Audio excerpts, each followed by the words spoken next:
Hello everybody, Isabella from Pride Hire today, and a different video than the usual stuff. I'm not going to take off any clothes, I'm not going to put on any clothes. It's just a very technical video. Oh, hello Merlin. That is going to be useful if you have this. That's my newest book, the Regency and Romantic Dressmaker, available now. And although everything is explained sort of in details and in step-by-step pictures there, I thought it might be useful to tackle the few most tricky techniques on a video, so that people who have the book have a little bit more understanding and it's a bit easier for them to play around with. I'm going to have a cat-induced mayhem. There you go. Money can be on a camera for once. So yes, just a few bits like making rouleaux, several different ways. Cording, flatlining, inserting gussets and gores and corsetry, this kind of thing. So without further ado, let's do it. Rouleau making. Rouleaux can be made very thin or very thick, depending on your needs, and there are several ways of making them. Obviously, in the past, you'd be making them by hand, which basically means you take your bias strip, so it's a little bit stretchy depending how wide you want it. You fold and press your seam allowances in, and then just stitch for them again and stitch, just catching the top layer here. Obviously choose a thread that is a little bit thinner and going with the fabric, so you're just catching here. This is longer method, but probably the least frustrating of the ones I've tried, and it's quite relaxing to make it, and at the same time you can really decide on the thickness on the rouleau as you're working. So this is very easy to do with long strips of rouleau. And you can make your stitches as big or as small as you want. Remember that this side will be underneath, stitched onto the garment, so it doesn't really show that much. And you end up with your little rouleau. So yes, more time consuming, but the least stressful. One of the more stressful is making on the machines, but there are sort of knacks to do it. So let us have a look. Let's get a shorter strip maybe. You will need a cord to help you turn it out, although you can use a loop turner if your strip is not too long. So that's a handy loop turner. We try both methods. So the first one, place your cord inside your strip, fold it and anchor that cord here very, very securely. You will need it.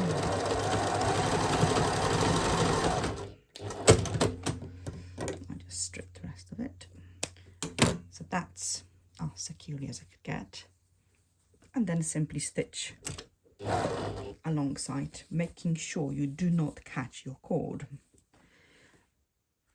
The width of the rouleau will depend on how close to the edge you stitch. The closer to the edge, the wider the rouleau, the closer inside, the narrower, but then you will have to really clip the seam allowances very, very tight and make sure your fabric doesn't fray too much, and it will be more difficult to turn it back. Do stitch on quite a short stitch. My normal stitch is sort of 3, and I'm doing it on 2, because if the fabric frays, it will open up when you're trying to turn it out. So this is not too bad.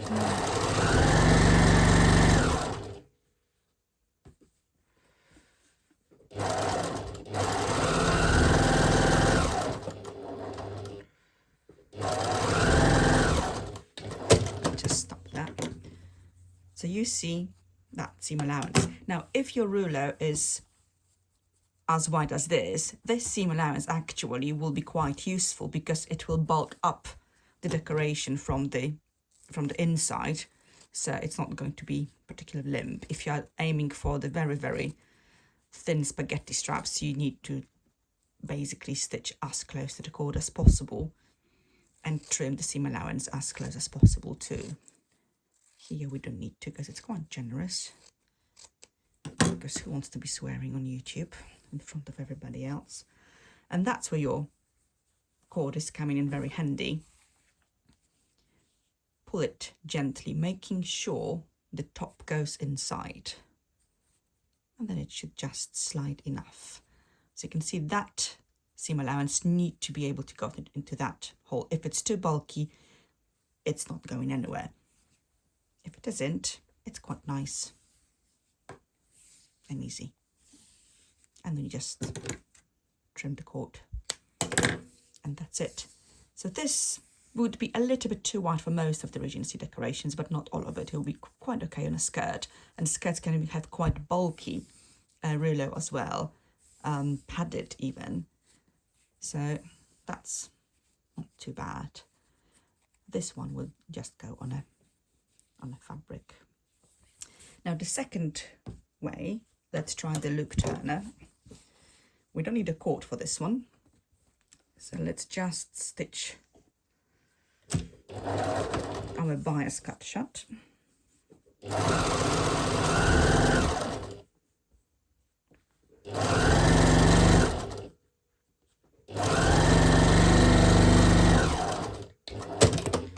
Let's trim it a bit. This one works if your rouleaux are not too long. Obviously they can be gathered on your loop turner, but it will not work if you want really, really long straight rouleau. For that, I suppose all the other methods are possible. Right, so we have a little tube. You put your loop turner in with the hook open. You catch the top of the fabric and make sure the hook is closed, and then simply turn it out. Open the hook, and there you have a rouleau.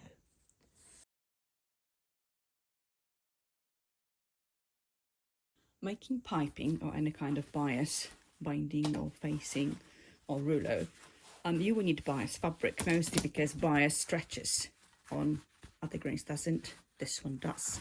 Now it has to be true bias so that it looks the nicest, and if you have a mat, and you should, these are your guidelines. That's the easiest way to mark the strips to start with. So align your edges, the straight edges here. Move it slightly so that you can see the end of the line here and the end of the line on the other side over there, and simply align your ruler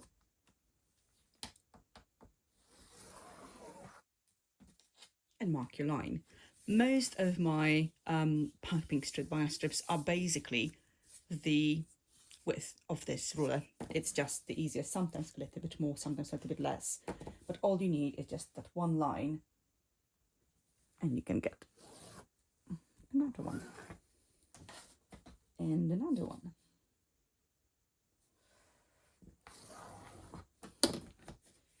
So these are my bits. Obviously you can continue either way. You can also make a continuous one. I explain quite in detail in the book as well, and I think there's already a lot of tutorials on YouTube how to make a continuous bias. For me to make any other, there are a few very good ones, so go for that. And just basically cut your strips.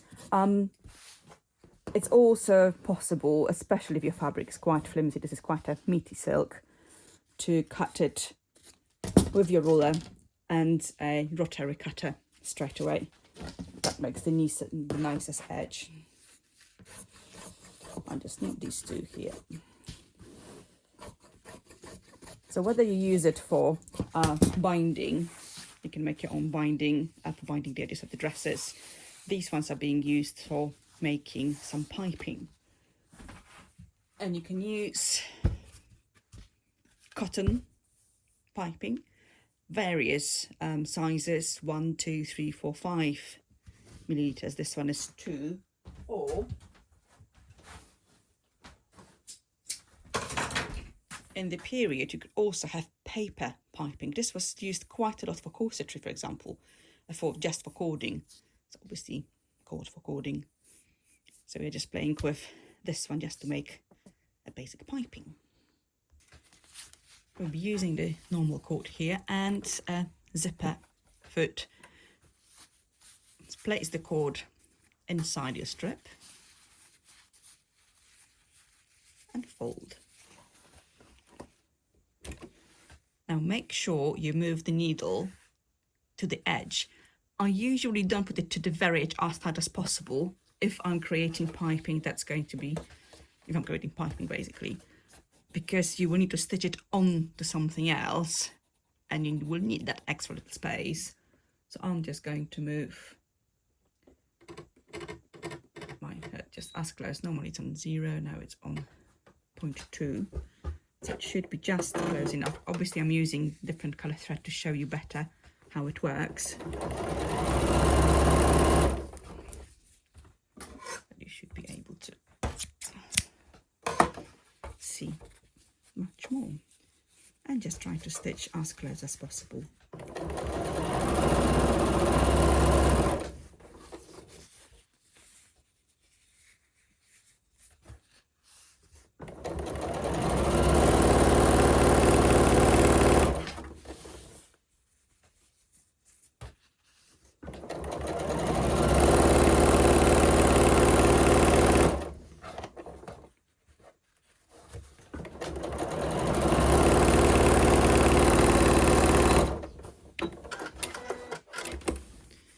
So now have a very nice piping in.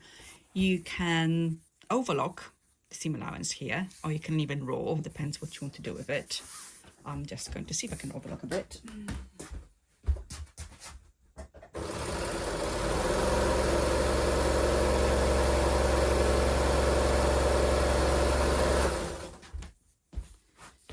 If you're overlocking, it gives you a nice edge. So if you are placing it against the neckline, you can just stitch it inside and it will not fray. So that's your basic piping. Now, if you want to attach it to something, let's have a strip of fabric. You need to place it to the inside. So make sure you mark your seam allowance as necessary. Place it close and now move the needle to the very, very edge so that you will be stitching inside that stitch.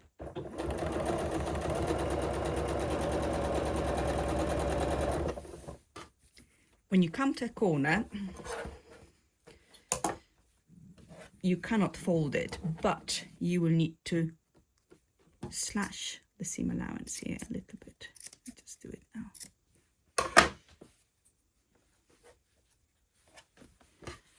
So you get as close as possible.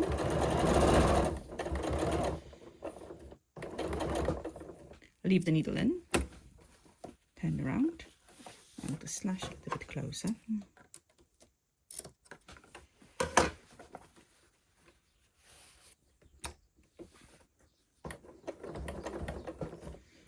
And move it a little bit closer. And we should be okay now.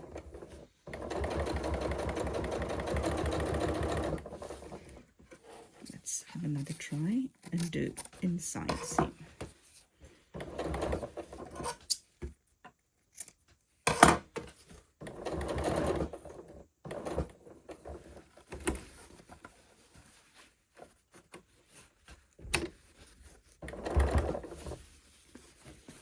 And that's the tricky part if you have anything that's going inside, but it can be done as well.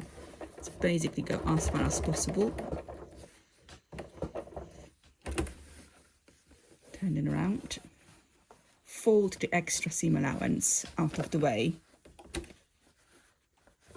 And stitch back.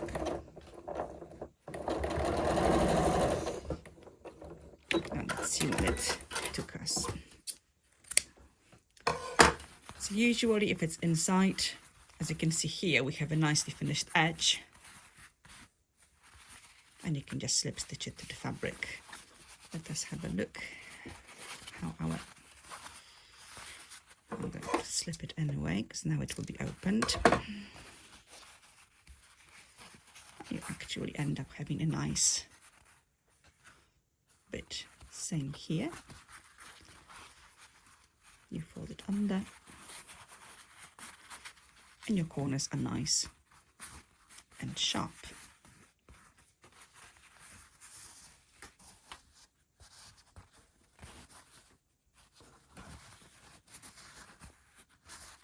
That's possibly my favourite way of finishing edges.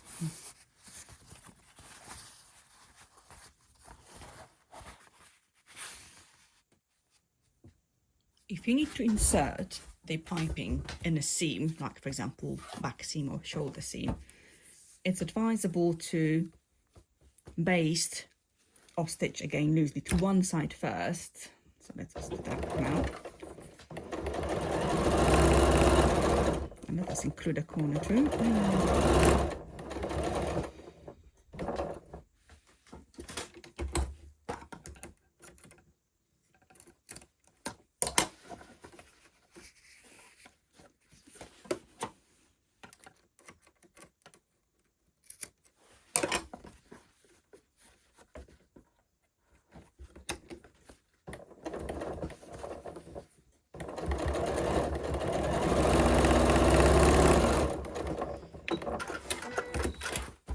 So that would be your back piece, and for example, let's have this one as the other one. So this seam should be inside. You can do it in one go, placing it between to start with, but if you are new at it, I do really recommend playing around first before you try to do that. Mostly because now we are just going by touch, just feeling for that ridge. The tricky corner.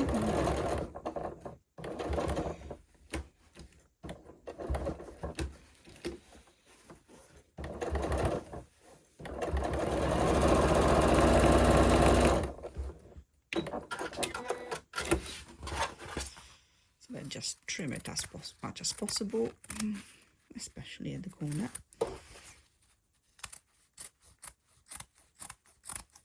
I flip it out. Obviously, when you have just a seam, you don't have that bottom part here, but this is going to be very useful if you're making any decorations for Regency part. Let's trim it a little bit more and hope it lasts. And just flip it over. So when you have a seam, it will look like this, or like this, depending which way you press it. So that's the insertion between the seams, and that's very, very fashionable in the 20s, 30s, 40s, and even later on in Victorian bodices and romantic bodices. For decorations, loads of decoration in the Regency romantic periods are made with piped edges. The same goes for reticules. It just leaves that lovely finish.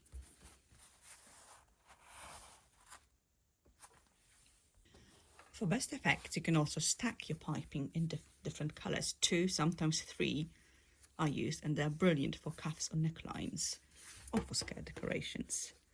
So you prepare 2 different bits, place one on top of another, and again just stitch as close as you possibly can, creating a really nice effect.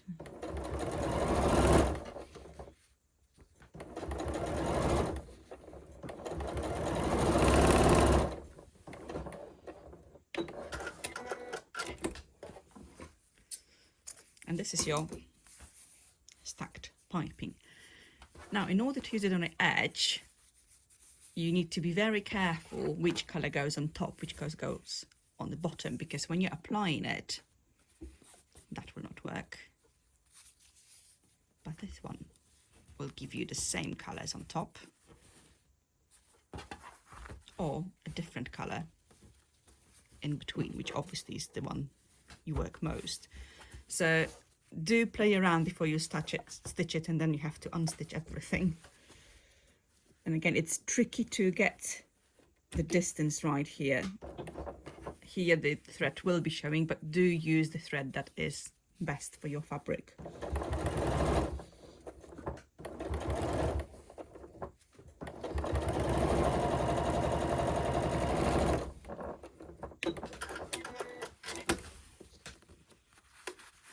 And that's your very nice edge. You've got a lot of seam allowances here, so just grade it. Make sure that the first one is the shortest, then the second one is a little bit longer, and then leave the other ones the longest. Or you can just overlock it all. So this way you have minimum bulk under your seam.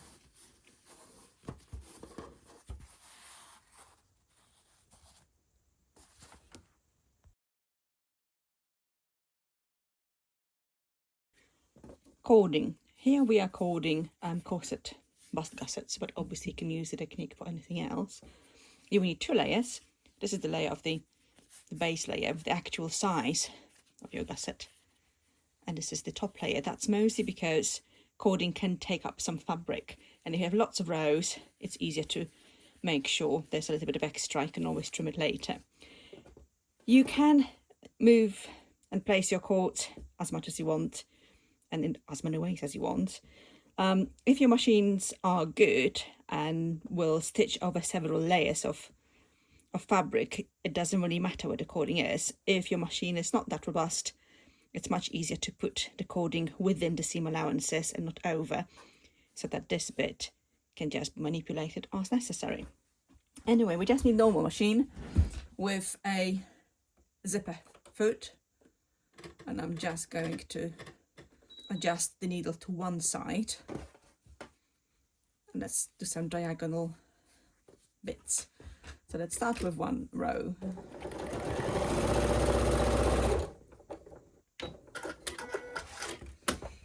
So that's your base, and let's put cord inside. Again, if you need to make sure the cord is shorter, tuck it in and stitch again.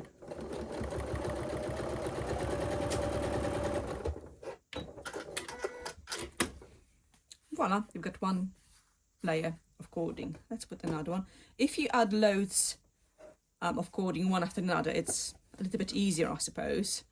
It also provides much more support. Let's do another one.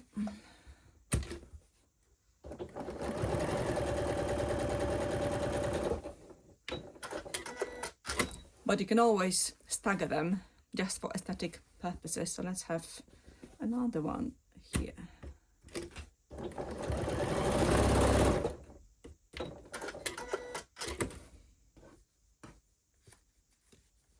And the same situation. This is slightly shorter.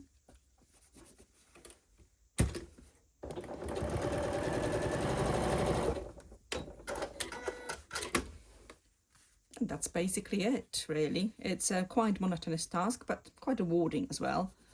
I really enjoy doing it, boring as it is.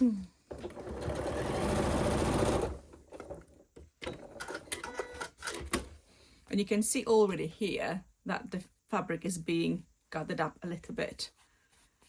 Here is just 4 rows, so it doesn't really reflect much. But if you end up with longer one, simply trim after, so that you end up with the size that you need.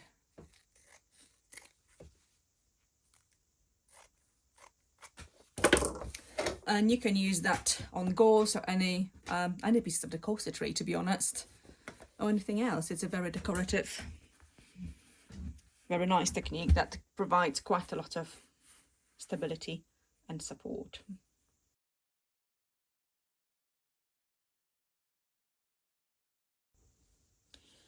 One of the most tricky bits in Regency and later Victorian corsetry is inserting bust gores or hip gores, mostly because you have that little middle here that is quite fragile, and it's a faff really. But there are a few methods we are going to have a look at. The first one is simply slit the fabric of your corset as indicated on a pattern, and fold the seam allowances in and press them thoroughly. So that's your bit. Press as much into that little piece as you can. You will be using a gore. So for example, you can use, this is a modern method, obviously you can do it by hand. You can use an overlocked piece that works pretty well. And all you need to do is to slit it down. Pin if you need to. You can also maneuver it slightly, depending what kind of size you want. The most important thing is that your lip here, here, doesn't extend lower than that. That's as much as you need. You need to have some fabric below that to protect that joint here. Right, let's reset my machine to a normal food.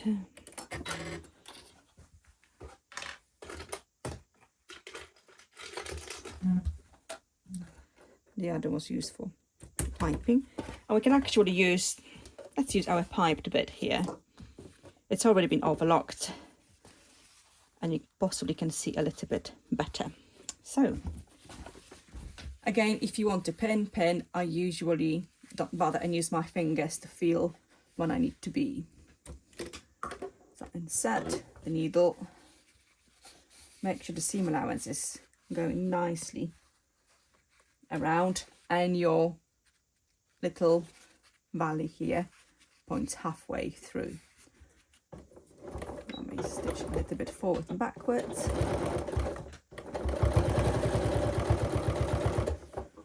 And then go over.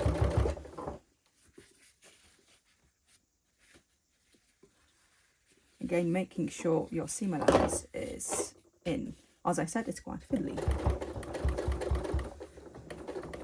Once you arrive here, you can go forwards and up and backwards a couple of times. I usually use my different machine for that, but it usually provides quite a lot of support. But if you plan to put some flossing there by hand, it's not really needed, and flossing looks quite nice and it's a good support for that particular piece. Let's go back.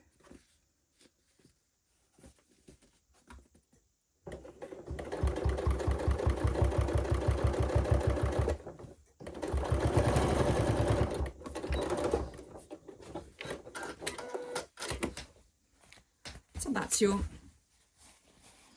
inserted gore. Now, if this one is overlocked, you can see the raw edges are underneath that.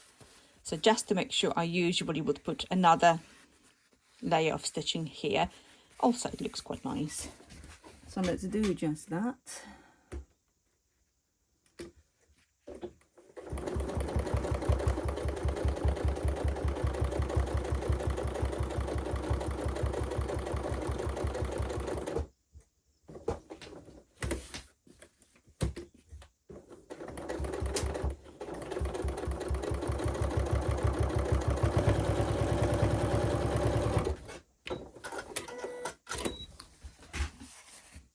And that's your finished corded gore. A bit of a messy inside, not so messy here, so that's nice. Now let us have a look at a slightly different technique. Let's use, that will encase the seams, hopefully. Again, we have our gore. We have a bigger piece which hasn't been overlocked here at all. Look at our seam allowances, mostly because that is going to be folded under and stitched. So let's have a look at this one.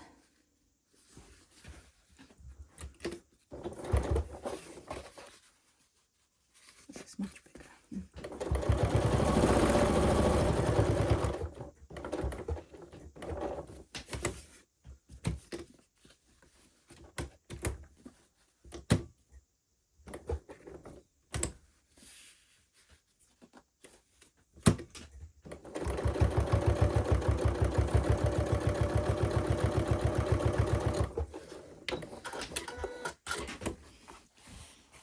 Basics done. And now you can see we have quite a lot of seam allowance, so we can trim it a little bit. I'm going to trim. The inside is already quite short.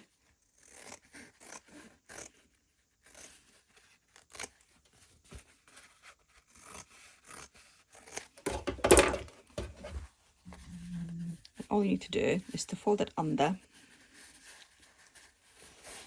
and if you can, press. Let me see if my iron is on.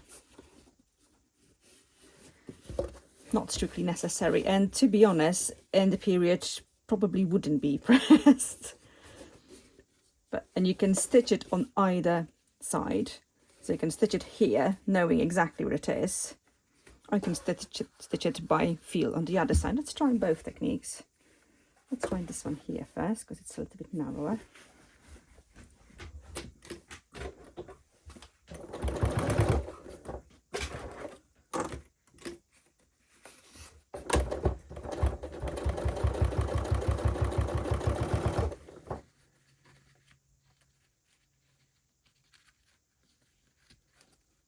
And I want to keep the back there.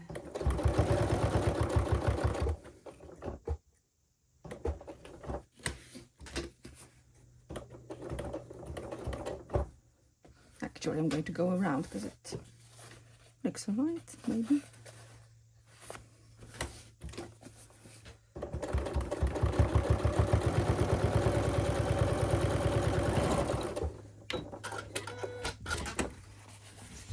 So you have nicely folded in seams, no fraying edges. And the other side, apart from the mess here, somehow when you have to get that thread out, looks quite nice. This is just irritating me. I'll do it later. So that's the second way to do it. In some later corsetry, you might see instructions showing a cut just like in welt pockets. So again, you press it all out, you put your piece on, and you have options how much you want to do it, but the idea is exactly the same. You go around this bits and another way around, and again you can fold it under and press and stitch. Let's have a look.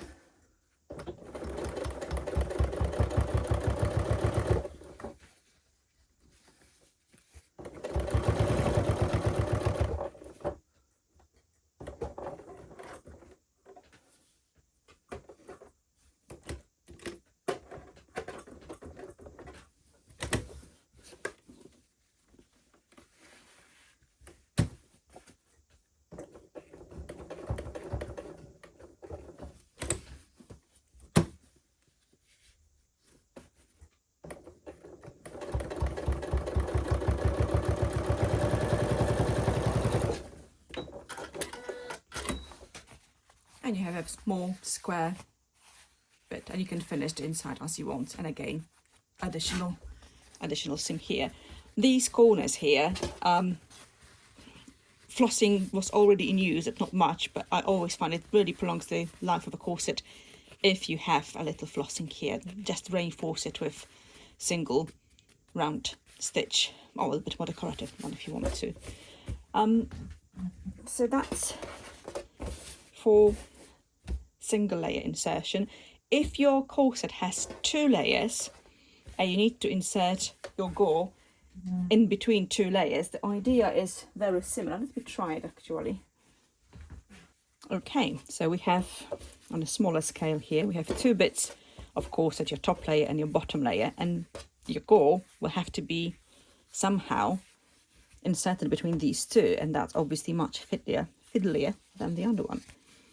You will need, this is a little bit too big for that, but in this case you will need your pins. So you just sandwich the gore in between your layers, feeling that the edges align. Use a pin.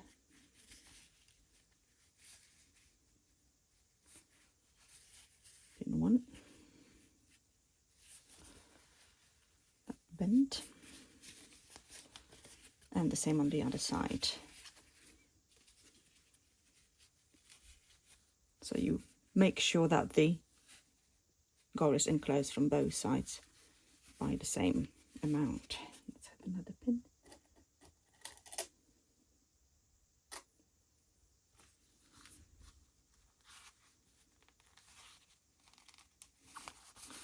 And then you do the same thing.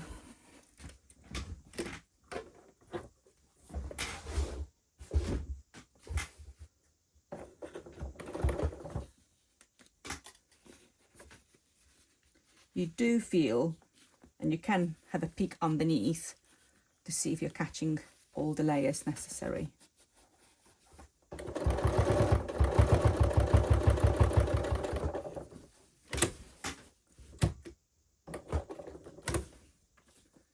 Let's have a peek here. Should be all right.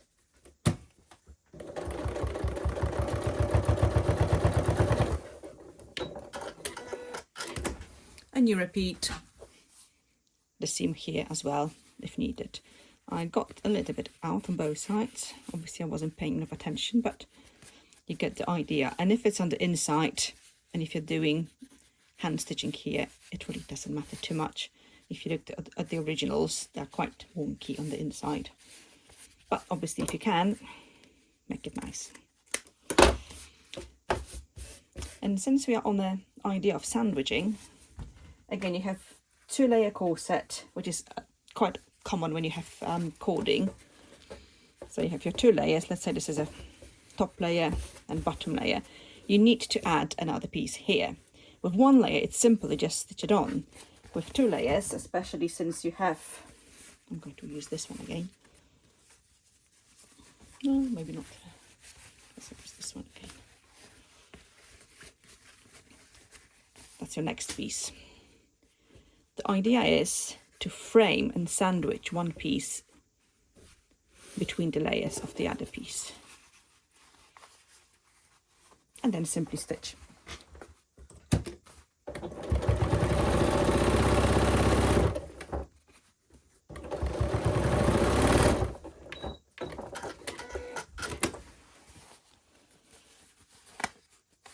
And that's what we have. A finished seam, very popular in corsetry nowadays. You top stitch here and put another seam there, and you have both pieces together. So that method would be very useful if you are doing a, let me see which one it was here, this corset, because that's 2-layer corded corset. So you have it all step by step how to sandwich the pieces, but I hope this one helps a little bit more.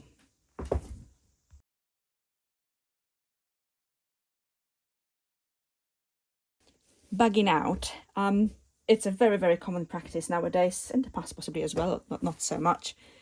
It saves a lot of work and it looks nice most of the time if you do it properly. Now, bagging out is mostly because you make a bag and thread it outside out. You put 2 pieces of fabric. They can be decorative elements, they can be sleeves, they can be pockets, anything that needs bagging out really. It can be lining to the bodice, for example. So you put 2 pieces together, your right side's inside, so this is the side you really want it, this is the side you really want it on. So you're going to be stitching all the way around. I've included some funky bits as well. Let me move it a little bit slightly. But you need to keep one side open. So let's keep this one open and stitch around on that.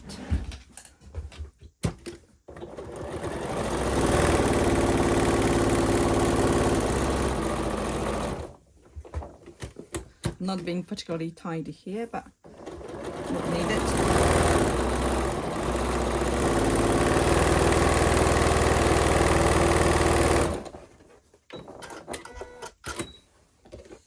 Just trim the seam allowance.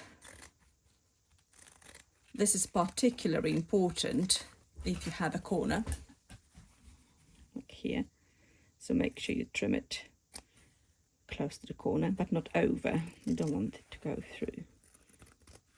And clear here. In some cases, if if it needs to be done, you can actually open that seam and iron it open. This will help a lot when you put it on the other side. Sometimes it's just not possible. If you have tailor's anvil, that will work for some shapes. And then you simply bug it out. So let's have a look how our corners are doing here.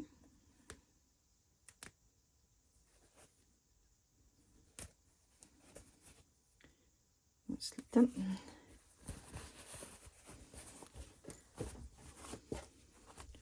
And that's your bagged out piece, and obviously you need to press it nicely, keeping the lining inside.